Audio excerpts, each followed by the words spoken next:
கடகம் ராசி தை மாத பலன் 2026 பொது பலன். இந்த தை மாதம் கடகம் ராசிக்காரர்களுக்கு மன உறுதியும் நல்ல மாற்றங்களும் தரும் காலமாக இருக்கும். கடந்த நாட்களில் இருந்த குழப்பங்கள் தெளிவாகும். குடும்பம், வேலை, தனிப்பட்ட வாழ்க்கை என அனைத்திலும் சமநிலை ஏற்படும். உள்ளுணர்வை நம்பி செயல்படலாம். மொத்த சதவீதம் 75. தொழில், வேலை. தை மாதம் உங்கள் முயற்சிகளுக்கு நல்ல முன்னேற்றம் தரும்.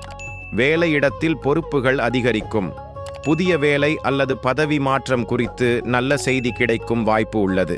பணம், வருமானம் சீராக இருக்கும். சேமிப்பு அதிகரிக்கும். பழைய நிலுவைத் தொகைகள் கிடைக்கலாம். ஆரோக்கியம், உடல் நலம் பெரும்பாலும் நல்ல நிலையில் இருக்கும். உணவில் கட்டுப்பாடு அவசியம். குடும்பத்தில் மகிழ்ச்சி நிலவும். தாய் வழி உறவினர்களால் நல்ல ஆதரவு கிடைக்கும். வழிபட வேண்டிய தெய்வம் ஸ்ரீ சிவபெருமான் அல்லது சந்திர பகவான் வழிபாடு சிறப்பு. திங்கட்கிழமை பால் அபிஷேகம் செய்வது நன்மை தரும். தை மாதத்தில் மன அமைதி, குடும்ப நலன், நிலையான வளர்ச்சி கிடைக்கும்.